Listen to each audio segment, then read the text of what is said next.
আপাতত সংঘর্ষ বিরতি ইরান ও ইসরায়েলের যুদ্ধে, কিন্তু তবু প্রকাশ্যে আসছেন না ইরানের সর্বোচ্চ নেতা আয়াতুল্লাহ আলী খামেনেই। প্রায় এক সপ্তাহ তার দেখা না পেয়ে প্রশ্ন উঠেছিল, সত্যি কি তবে গা ঢাকা দিয়ে রয়েছে ৮৬ বছর বয়সী নেতা? অবশেষে গতকাল টেলিভিশনের পর্দা দেখা গেল খামেনিকেই।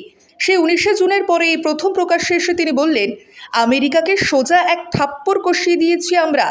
টেলিভিশনে সম্প্রচারিত সেই ভিডিও ভাষণে খামেনি দাবি করেন, আমেরিকা আসলে এই যুদ্ধ হস্তক্ষেপ করতে চায়নি, কিন্তু শেষ পর্যন্ত তারা হস্তক্ষেপ করতে বাধ্য হয়, কারণ আমেরিকা বুঝতে পেরেছিল তারা যদি যুদ্ধের শেষ পর্যন্ত নাক না গলায় তাহলে জায়নবাদী শাসন ব্যবস্থা সম্পূর্ণ ধ্বংস হয়ে যাবে। ইরানের ৩টি পরমাণু কেন্দ্রে হামলা চালিয়ে আমেরিকার প্রেসিডেন্ট ডোনাল্ড ট্রাম্প দাবি করেছিলেন, ইরানের পরমাণু কর্মসূচি সম্পূর্ণ ধ্বংস করে দিতে পেরেছেন তারা। তবে উপগ্রহ চিত্র এবং পরমাণু কেন্দ্রগুলির চারপাশে এলাকার তেজস্ক্রিয়তা এবং পরমাণু বিকিরণের উপস্থিতি বিশ্লেষণ করে আন্তর্জাতিক পরমাণু শক্তি সংস্থা IAEA জানিয়েছিল, আমেরিকার হামলার সময় এইসব কেন্দ্রে বিশেষ পরমাণু জ্বালানি অর্থাৎ ইউরেনিয়াম ছিল না।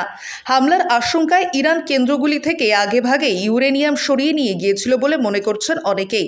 তবে সে কথা আদতেই মানতে রাজি হয়নি প্রেসিডেন্ট ডোনাল্ড ট্রাম্প। আর গতকাল সেই টিভি বক্তৃতায় খামেনি দাবি করেছেন, এই যুদ্ধে অংশ নিয়ে আমেরিকার কোনো লাভই হলো না, কারণ ইরানের ৩টি পরমাণু কেন্দ্রে আমেরিকার হামলা আমাদের দেশের পরমাণু প্রকল্পের বিশেষ কোনো ক্ষতি করতে পারেনি। যেটুকু ক্ষতি হয়েছে তা নিতান্তই সামান্য। ভ্রান্ত ইহুদিবাদী শাসন ব্যবস্থার বিরুদ্ধে জয়ের জন্য দেশবাসীকে অভিনন্দন জানান খামেনি। একই সঙ্গে আমেরিকার প্রেসিডেন্ট ডোনাল্ড ট্রাম্প সম্পর্কে তার তির্যক মন্তব্য ও সব কিছুই তো দেখনদারি। ট্রাম্প সংঘর্ষবিরতি ঘোষণা করে দেওয়ার পরেও ইরানে ক্ষেপণাস্ত্র হামলা চালিয়েছিল ইসরায়েল। তখন ইসরায়েলকে যথেষ্ট ভর্ৎসনা করেছিল ট্রাম্প, কিন্তু আজ সুর পাল্টেছেন তিনি। তার নিজস্ব সমাজ মাধ্যম ট্রুথ সোশ্যালে বন্ধু বিবি নেতানিয়াহু সম্পর্কে একগাদা প্রশংসাসূচক বাক্য খরচ করেছেন আমেরিকার প্রেসিডেন্ট। ২০২০ সাল থেকে ইসরায়েলি প্রধানমন্ত্রীর বিরুদ্ধে দুর্নীতির একটি মামলা চলছে। সেই মামলায় সম্প্রতি ফের তলব করা হয়েছিল নেতানিয়াহুকে। সেই প্রসঙ্গ তুলে ট্রাম্প বলেন, নেতানিয়াহু এই যুদ্ধের নায়ক। এই এলাকায় পরমাণু অস্ত্রের আশঙ্কা যে সম্পূর্ণ নিশ্চিহ্ন করা গিয়েছে তার পেছনে ইসরায়েলি প্রধানমন্ত্রীর গুরুত্বপূর্ণ ভূমিকা রয়েছে, অথচ তারই দেশের লোক এখন তার বিরুদ্ধে অর্থহীন মামলা চালিয়ে যাচ্ছেন। ট্রাম্প নেতানিয়াহুর প্রশংসায় পঞ্চমুখ হলেও গাজায় লাগাতার হামলা চালিয়েই যাচ্ছে ইসরায়েল। গাজায় বিভিন্ন হাসপাতাল সূত্রে খবর, সেখানে ইসরায়েলি ক্ষেপণাস্ত্র হামলায় আজ অন্তত ৩৫ জন নিহত হয়েছে। ইরান ও ইসরায়েলের মাঝে এখন চলছে যুদ্ধবিরতি। জানা গিয়েছিল, ইরান ও ইসরায়েলের মাঝে যে যুদ্ধ বা সংঘর্ষ চলছিল সেই সংঘর্ষে রীতিমতো মাঝেই ঢুকে পড়েছিল আমেরিকান প্রেসিডেন্ট ডোনাল্ড ট্রাম্প।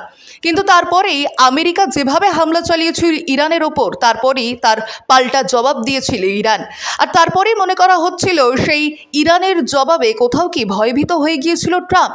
আর তারপরেই তড়িঘড়ি ইরান ও ইসরায়েলের যুদ্ধে সংঘর্ষ বিরতি ঘোষণা করে। আর সেই সংঘর্ষ বিরতিতে একইভাবে রাজি হয়ে যায় দুই দেশ, অর্থাৎ ইরান ও ইসরায়েল। কিন্তু বহুদিন ধরেই আয়াতুল্লাহ খামেনি সংবাদ মাধ্যম থেকে দূরে ছিলেন।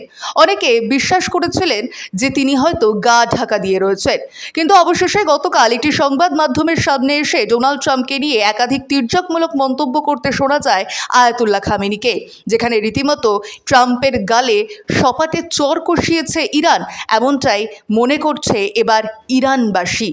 আর এটাই হলো ইরানের কাছে একটা বড় জয়, এমনটাই বক্তব্য রাখতে শোনা গিয়েছিল আয়াতুল্লাহ খামেনিকে। আর বর্তমানে ইরান ইসরায়েলের যুদ্ধবিরতিতে ট্রাম্পকে নিয়ে রীতিমতো একাধিক তির্যকমূলক মন্তব্য শোনা যায় আয়াতুল্লাহ খামেনির মুখে। ব্যুরো রিপোর্ট, ইনস্টা খবর।